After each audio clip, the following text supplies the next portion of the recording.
Hello students, welcome to EPG Pathshala on quantitative methods in geography. I am Aslam Mahmood, a retired professor from Jawaharlal Nehru University. Today's topic of discussion is test of significance based on small samples and basics of analysis of variance. Friends, see, we enter when into the statistical analysis, we have two options with us. Either we have the data from the census enumeration or from the sample surveys. When we have census enumeration data, we get the information about the whole universe about which we are talking, and we don't need any further help for sampling theory, etc. However, when we go for a sampling exercise, instead of the universe, we get the data only a part of the universe. But when we study the part of a universe, our conclusions or our understanding does not remain only limited to that sample part of it, because that sample part is a very small part of the universe and has been chosen for our convenience. Our main concern always remains the universe.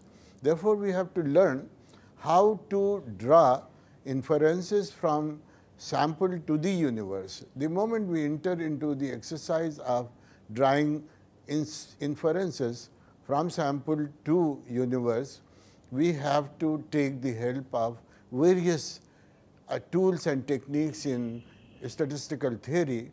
One of the important tool is the theory of probability, the other is the theory of sampling.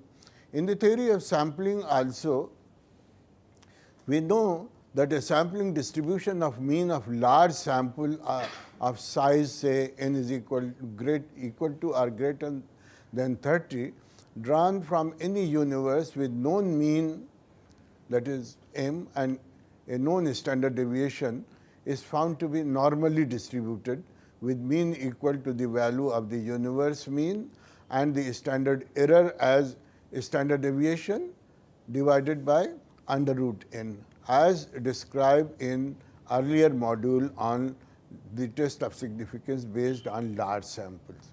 However, when the size of the sample becomes less than 30, we do not apply the findings or the properties of the large sample test. We have to enter into something known as theory of small sampling theory.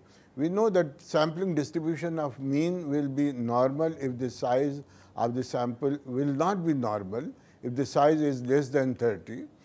For a small sample, the size of the sampling, for a small size, the sampling distribution of means drawn from a normal universe will acquire another type of distribution known as student's t distribution. Sampling distribution of means or t distribution will be flatter than a normal distribution. For t distribution, 1% or 5%, the limit will not be, as in the case of normal distribution, 2 times or 3 times of the standard error. It will be more than these values, and the size of the sample will become, as the size of the sample will become smaller and smaller, the limit will become further larger and larger. It will not give any fixed limit. Even every sample size will have different limiting values for different levels of significance. So, they will change not only with the size of the sample, but as in the case of normal distribution, with the level of significance also, the limits will keep on changing. The sampling distribution of all the possible values of means and standard deviations are not possible to study.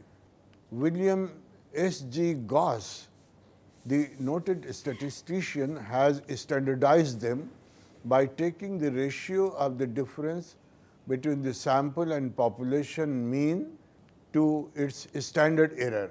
And has worked out limits for different levels of significances.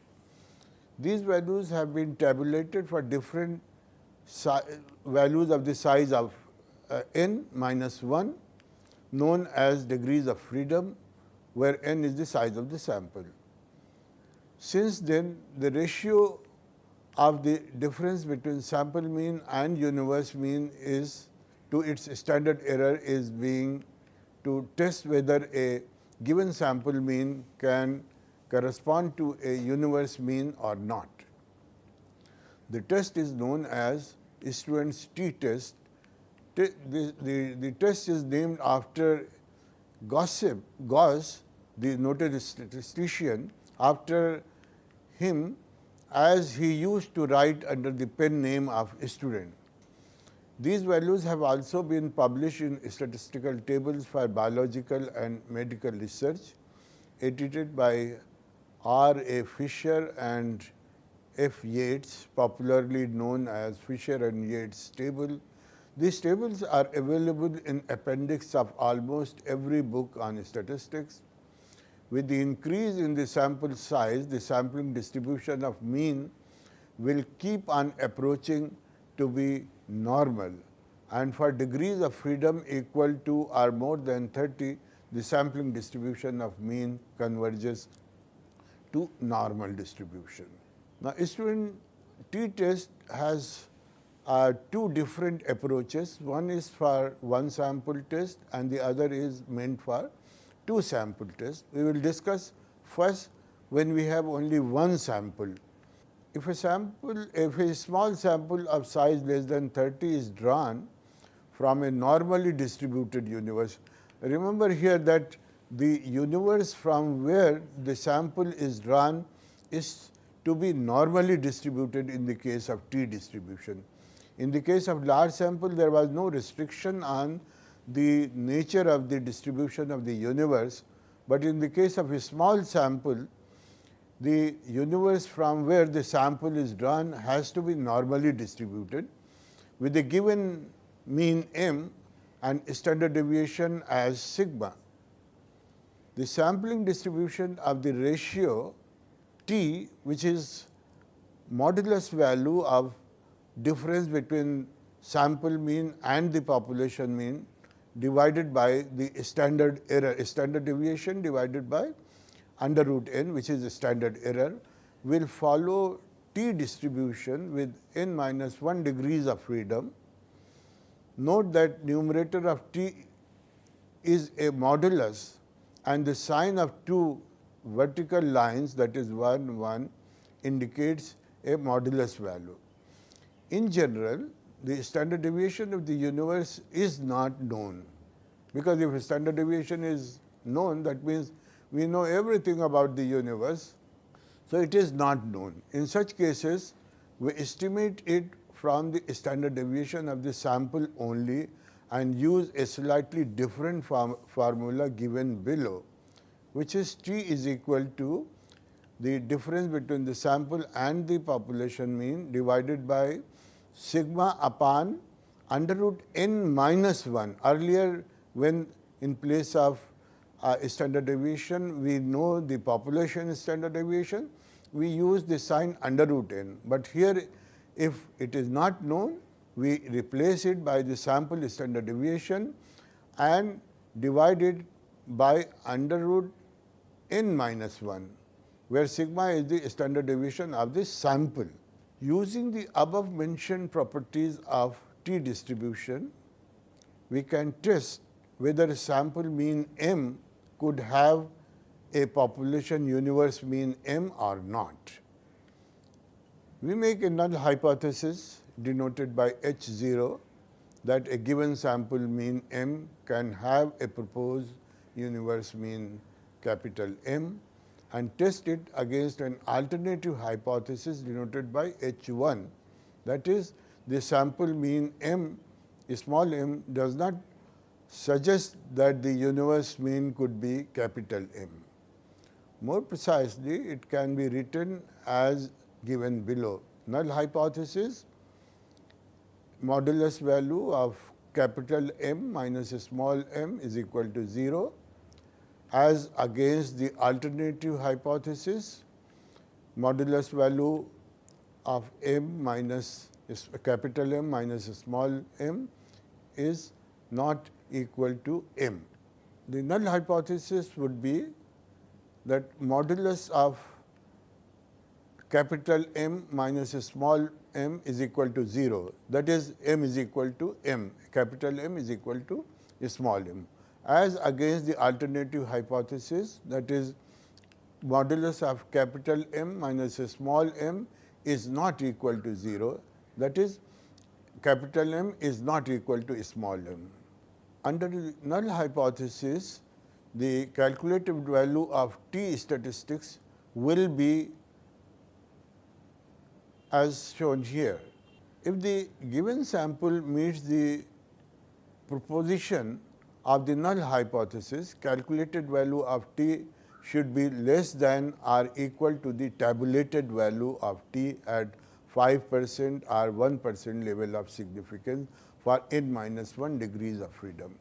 In such a case, the difference between proposed m, that is capital, and the observed m, that is the sample mean, that is the difference between capital and small m, will be considered as insignificant at the given level of significance, and the null hypothesis will be accepted. In case the calculated value of t ratio is found to be more than the tabulated value, the difference is said to be significant at the given level of significance, and the null hypothesis will be rejected and the alternative hypothesis will be accepted. That is, alternative hypothesis is that capital M is not equal to small m, or modulus value of capital M minus small m is not equal to 0. The absolute value of t ratio should not exceed the tabulated value of t for n minus 1 degrees of freedom. These table values are given in annexure for few level of significance with this module. In most of the cases, we choose these values for either 1% or 5% level of significance, as level of significance more than 5% or more than 10% will mean a higher level of probability of error. It is also to be noted that the rejection of the null hypothesis that modulus value of capital M minus small m is equal to 0 at say 5% level of significance will mean that the given sample mean m suggests that the universe mean cannot be considered as capital M. It could be more than m or could be less than m. Since the probability relates to either of the two events, it could be 2.5% for less and 2.5% for more, and we call it a two-tailed test. If we take only one possibility, say universe mean could be more than m, its level of significance reduces to half, and the test will be known as one-tailed test. Thus, the same value of t for two-tailed test at 5% level of significance will correspond to only 2.5% level of significance in one-tailed test. One can verify the above point from the limiting value of t test given in annexure. If the calculated value of t exceeds the table value, the absolute difference between sample mean and universe mean, that is m minus capital M minus small m, is said to be statistically significant, and so the null hypothesis is rejected, and we conclude that the universe value of the mean could not be considered as capital M. In case the calculated t value is less than or equal to the table value of t, it is considered as insignificant and the null hypothesis is accepted, that is, we conclude that the universe mean may be equal to capital M. Now, let us show it by taking an example. Agriculture productivity of farms of a given region is normally distributed over a space. A random sample of 10 plots is drawn and their productivity X in terms of 1000 rupees per acre is found to be like given here. Does the data suggest that the mean productivity of the universe could be 20500 per acre?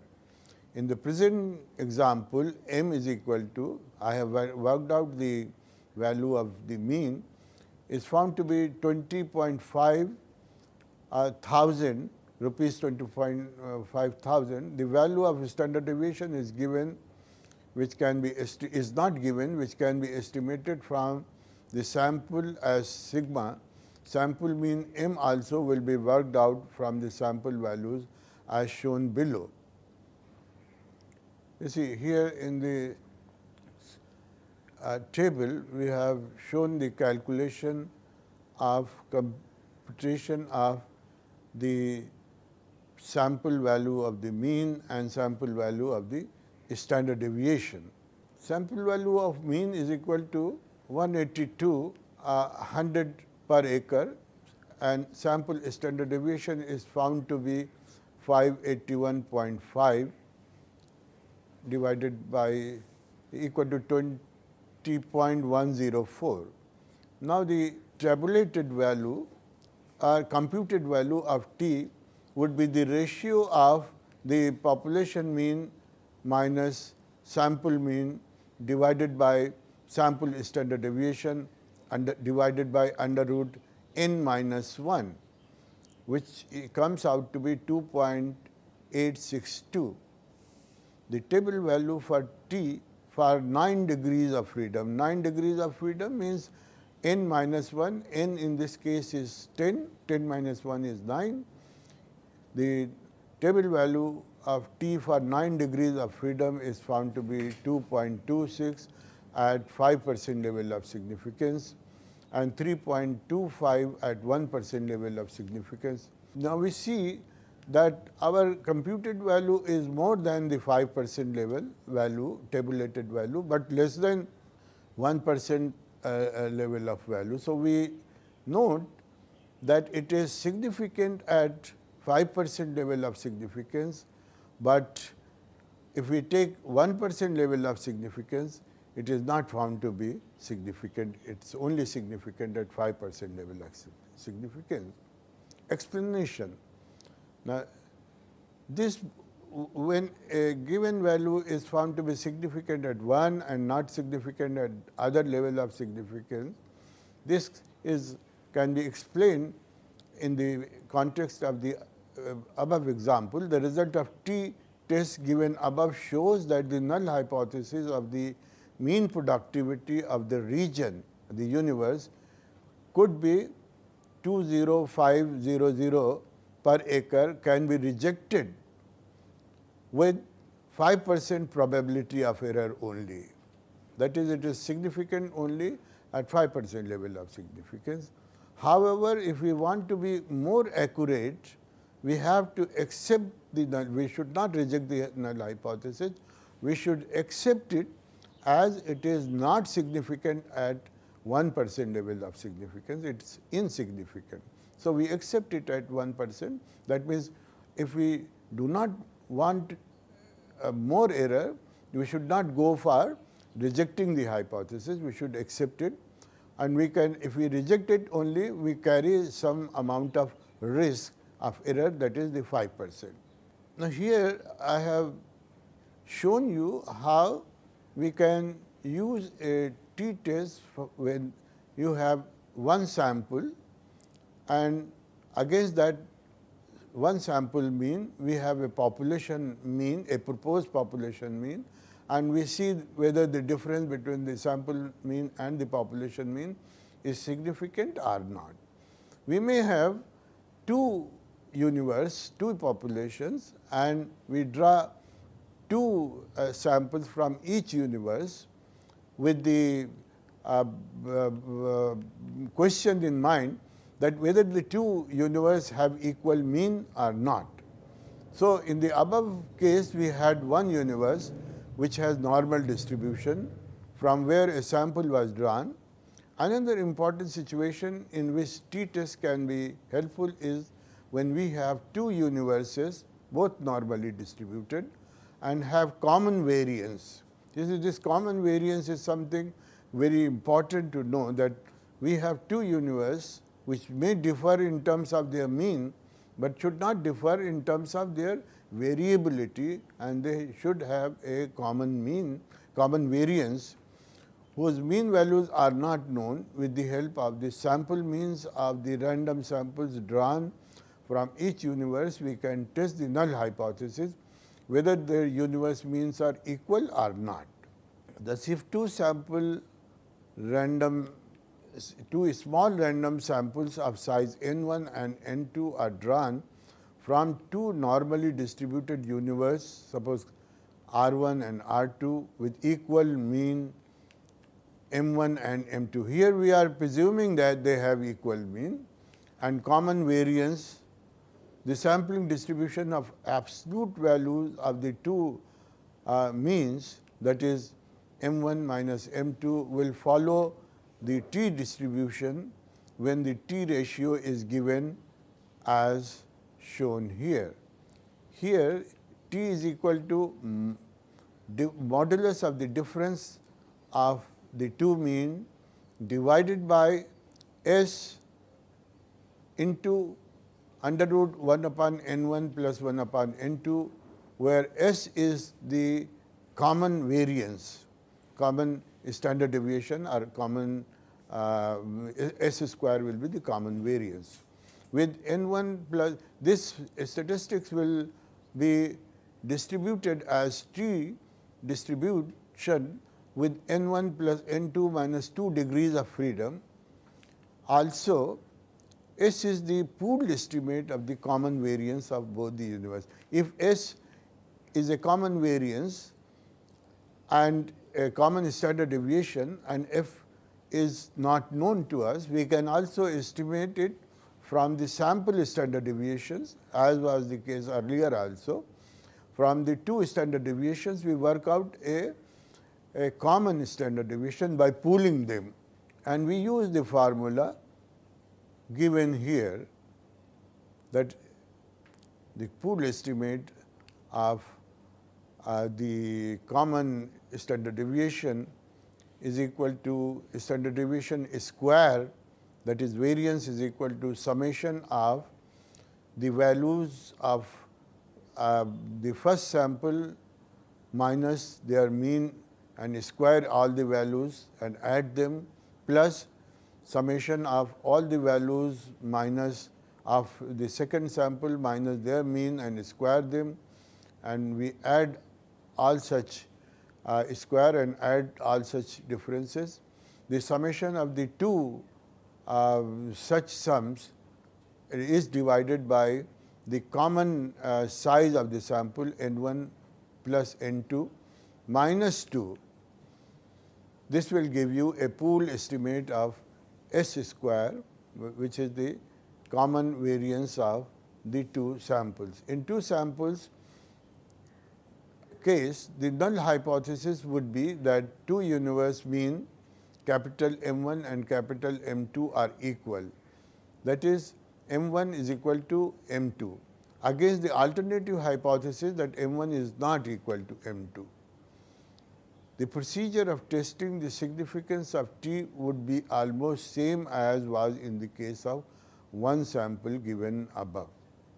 We have to calculate the t ratio as defined above from the sample data and compare it with the tabulated value of t for n1 plus n2 minus 2 degrees of freedom. Earlier degrees of freedom were n minus 1 because there was only one sample.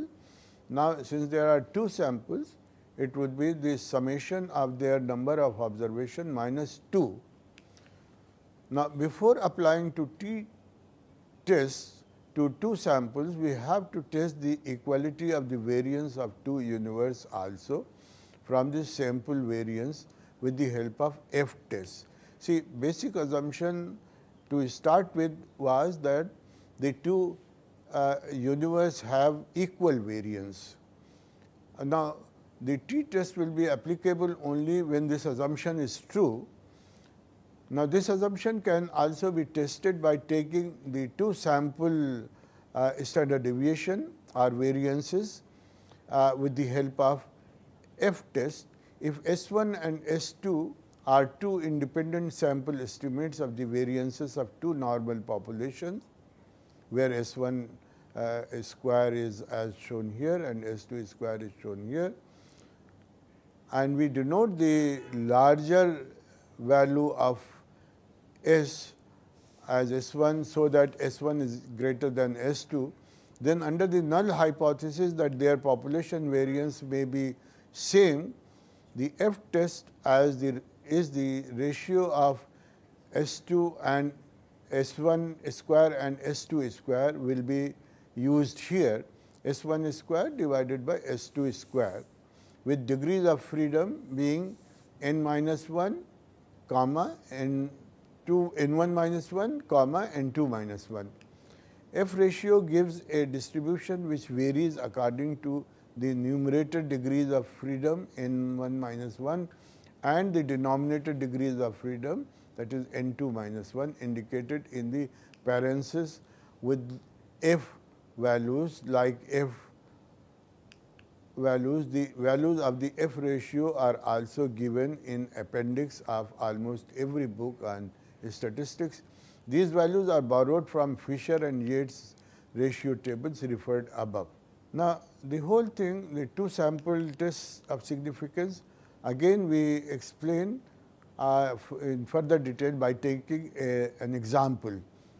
We can apply t-test as given above only after ascertaining that the variance of two regions R1 and R2 are same by testing the significance of the ratio of the two sample variance, S1 square and S2 square, f-test. For testing whether S1 square and S2 square are insignificantly different from each other or not, we use f ratio test. Computation of these two sample variances is carried out as given below. We get the mean of the first sample as 2 and mean of the second sample as 1.4. In the second step, we work out deviation of each value of sample 1 from its mean value and square them and add all those deviation, and this addition is found to be 0.32. We similarly find the summation of the deviations from the mean in the case of second sample, which is found to be 0.2, and S1, that variance of first sample can be worked out by dividing the sum of the squares of the deviation by the number of observations minus 1, that is 0.32 divided by 8 minus 1, that is 7, which is equal to 0.457. Similarly, for the second one, S2 square is found to be 0.0222. F ratio would be the ratio of the two variance values, which is found to be 2.0587 for 7, 9 degrees of freedom. 7 corresponds to numerator and 9 corresponds to the denominator. Corresponding tabulated value for 7 and 9 degrees of freedom at 1% level of significance is 5.47. So, our calculated value of f is much lower than the tabulated value, hence it is insignificant at 1% level of significance, and we conclude that the two regions may have equal variance. Now, once the equality of the variances of the two universe has been established, we can go for the t-test. In the t-test, the null hypothesis would be the average yield of wheat per acre in two regions is equal. Against the alternative hypothesis, average yield of wheat per acre in two regions is not equal. Now, pooled estimate, since we have found that the variance of the two samples are insignificantly different. We can find out a pooled estimate of the variance of both the universe, which is given here and is found to be 0.182, and the T ratio then can be computed by taking the modulus value of the difference between the two sample means divided by the pooled estimate of S, that is the standard deviation of the two universe, so is 0.1802 divided by under root of 1 upon n1 plus 1 upon n2, that is 1 upon 8 plus 1 upon 10, which the ratio is found to be 7.02. The tabulated value of T for 16 degrees of freedom at 1% level of significance is 2.92. As our computed value of T is 7.02, here it is found to be much higher than the tabulated value, our limiting value 2.92. Thus, T value is statistically significant at 1% level of significance, suggesting that the two regions R1 and R2 differ in terms of their universe mean. Note that if a T value is significant at 1% level of significance, it will be automatically significant at higher level of significances also. So, there is no need to check its significance at 5% level of significance. Friend, this completes my discussion on the test of significance based on small samples using the t-test for one sample as well as for two sample problems. I hope you enjoyed it, and we will meet on some more such discussions. Thank you very much.